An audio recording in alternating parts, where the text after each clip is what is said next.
Charizard isn't dragon type! What? This is the first I've heard about this. I mean, how could he not be dragon type? I'm sure no one else has ever covered this topic. With me as the host. Oh yeah, leave it to Lockstin to cover an unoriginal topic. But fret not, because we're going to do it better than everyone else.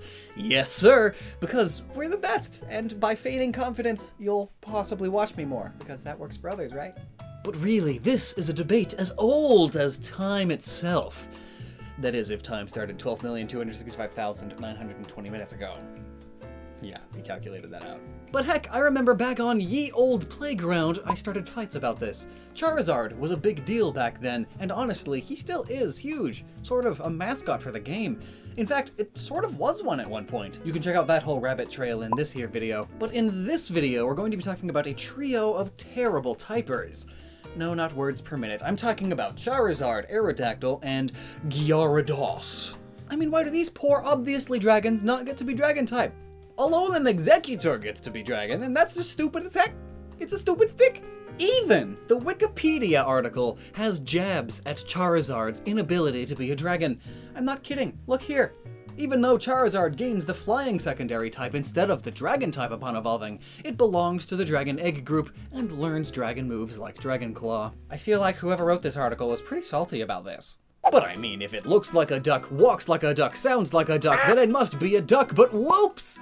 Look here, it's a goose! And you're dead now because you thought you could just waltz near it, but then boom! Razor tongue. You can't just type a Pokemon on its looks alone. You know, they seem to do that with almost every flying type, and every fire, and, well, water, and... Alright, they do that a lot. But, I mean, what does a dragon even look like? How can you say with confidence that a dragon isn't a palm tree or a thick slug? Why does a dragon have to be a lizard, huh? Heck, who said it needs wings and arms? There are so many types of dragons that even the modern acceptance movement can't agree on what constitutes as a dragon. Does it have to have wings? Are they 100 feet long? Can they only have legs? Do they really need to breathe fire? What about scales? Are those required? Do they grant wishes, talk to humans? Exist? All valid questions that have incredibly invalid answers. Really, who gets to decide what is and what isn't a dragon? Or anything for that matter. Almost had an existential crisis there. Ha! It's also not even just Charizard. It's Aerodactyl and Gyarados also. Two other dragonless dupes. You know what? I think it's fair you know something about me. I have got my biases. I don't think they really deserve dragon type. Yeah, even Charizard. They just don't have that special sauce to attain the dragon typing. Sure, they're mad looking and mean, powerful, have wings, have breath weapons, and heck, even know multiple dragon type moves, but they're missing one crucial thing. Love. No, they're missing that post-Gen 1 magic. That's right, it's Gen 1's fault, like always. Here we see Gen 1's dastardly legacy of undiversified types. Gen 1 really didn't have a bunch of types. I mean, duh, it was the first one, and type diversity wasn't super important, but they also had other reasons, such as rarity. Dragonite's line was the only dragon in Gen 1, and it was said to be super mythic, like dragons are in real life. So it only makes sense that there would be very few dragon Pokemon. Though, fun fact, it's no longer this way, as both Ghost and Ice have fewer Pokemon than Dragon, currently, as of making this video. It's probably going to be even more true after Sword and Shield come out, because I'm predicting there's going to be loads of dragons. So Dragon, being rare, was an excuse to have Charizard and the rest not have the Dragon typing. At least, that's one of the only real reasons people spout all the time when talking about this like they know something. I'm sure that if you were to type them today, in this day and age, like if they didn't exist back then and they only existed now, you could argue that Aerodactyl and Gyarados would both be dragon without a doubt. I mean, one's a dinosaur with wings and a big jaw, so it's a dragon, easy, like many other dinosaur Pokemon that are dragon type despite just being dinosaurs. And then there's the other, there's Gyarados. It's Rage Incarnate, another dragony trait. Even Gyarados' origin story is dragonish, so it's a shoo-in, especially if they added a third type ever. However, Charizard, I feel, would have been fire-flying still. Just because Game Freak hates you. You. Personally. Tim? Ooh, oh wait. Even better answer. It wouldn't be fair. At all. Even in Pokemon, a game of fighting animals, they need to be fair to each other. Dragon type was pretty strong defensively in the meta of Gen 1, and giving an advantage to one of the starters makes for a very boringly uniform competitive and casual play environment. If it had Dragon type, Charizard's water type weakness would be ignored by Dragon's resistance to it. Poor Blastoise. Imagine if everyone only chose Oh wait, they did that because apparently he's millions of times cooler than the rest of them, so never mind. Plus he's got a whole 4 more base stat than Blastoise and like 9 over Venusaur, so he's obviously the best choice still. I'm so upset by this because Blastoise is so much cooler. Because he's water and it's the opposite of hot fire. But stop where your brain thinks its thoughts, because it's wrong.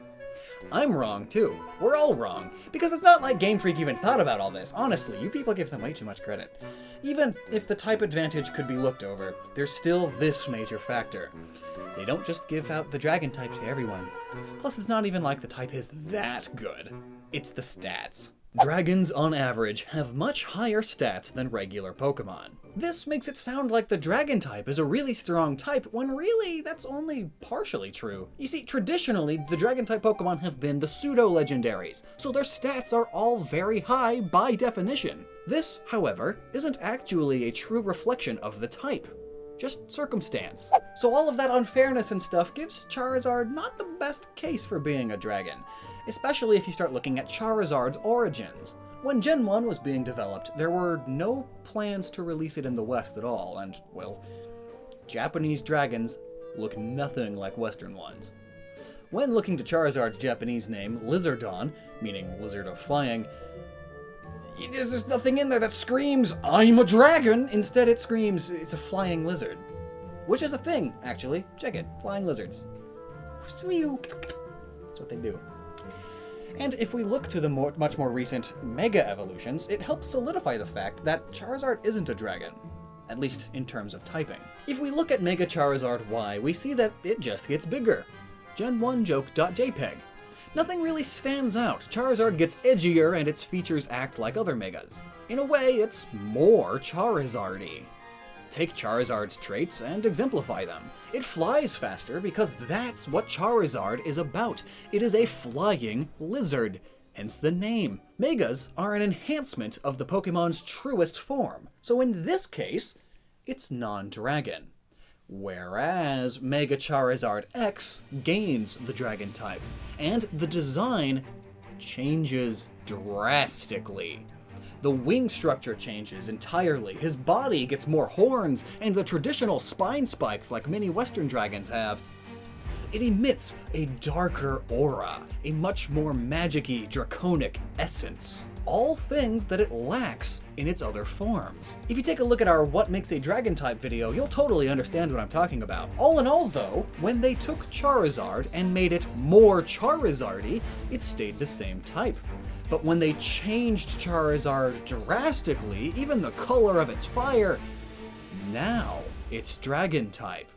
In a way, it says Charizard clearly isn't dragon type, and we have to change it a lot to make it one. But okay, let's be honest. Again, the Gen 1 game was not really made with the West in mind. I mean, almost no one here understood what Kadabra even was, or what Jinx was. I mean, they're monster looking, so they're good Pokemon, I suppose, but they're just too out there for us Westerners. We never truly understood the reasons they looked the way they did. And typically in Japanese mythology, dragons were significantly more related to great storms and wind, and heck, even the ocean.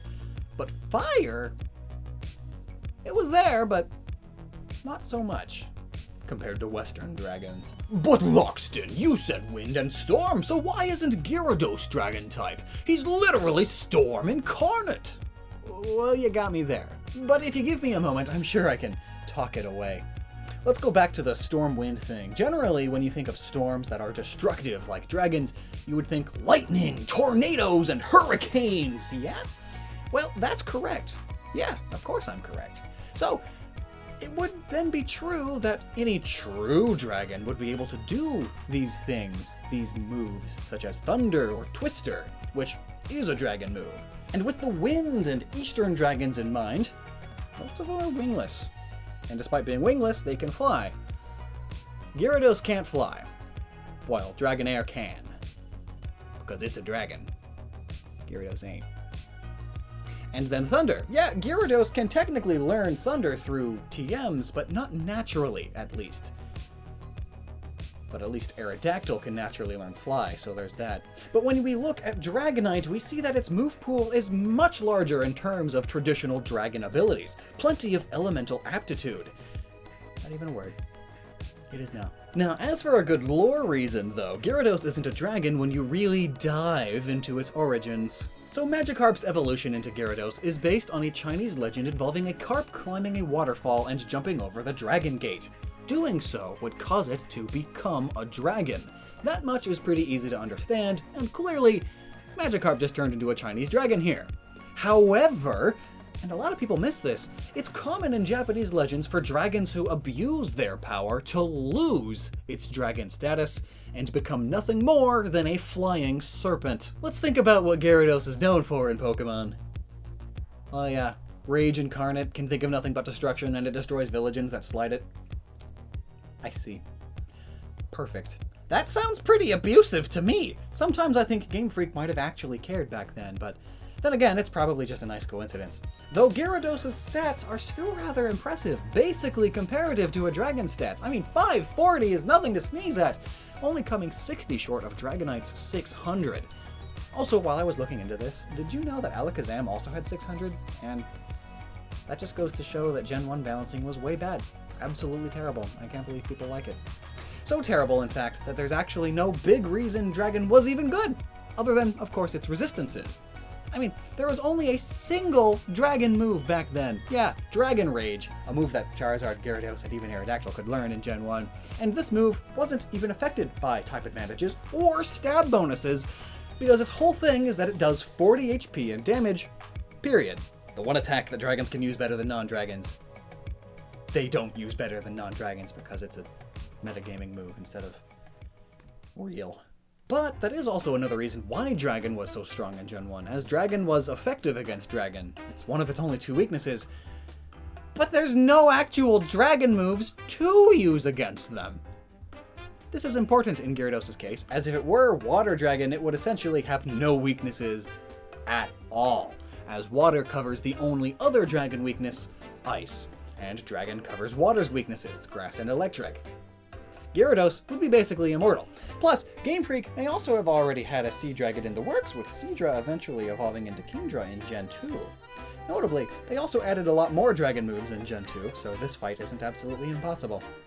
So really, all in all, Game Freak doesn't care about your wants. They only caved in once, and that was with Mega Charizard X. And they just slapped the Dragon type on it, and hoped that you'd be satisfied by the X version, if you care so much.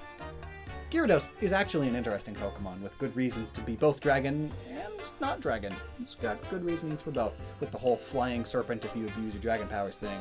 Though, I would love to see a possible split evolution of Magikarp being a benevolent dragon. That'd be pretty sweet, actually. Oh man. And Aerodactyl! Well, no one really ever cared about Aerodactyl. No one really even thought it was a dragon. It's just a dino wyvern that died to a meteor. What did kill the dinosaurs in the Pokemon world? But what do you think? Are they dragons or not? Should they be given the dragon type if they ever go through and retype a bunch of old mons? And if you haven't checked out our Dragon Month thing that we're doing a whole month of dragon-themed videos. By the time this one comes out, we're almost done. But next month is Fairy Month, so be sure to stay tuned for that. And it's gonna be awesome and epic. I I just used the word epic unironically. I hope to see you there. And also, check out True Green 7's video right here. You want to know what he's doing? He's going through a bunch of medieval manuscripts and designing Pokemon based off of them. He's been doing this really cool series where he's designing his own Pokemon, but like showing you the design process, and it's really fun. And this one, it's got a dragon in it. Talking about dragons, it's just really cool. Check it out. And until next time, please remember to never stop using your noggin.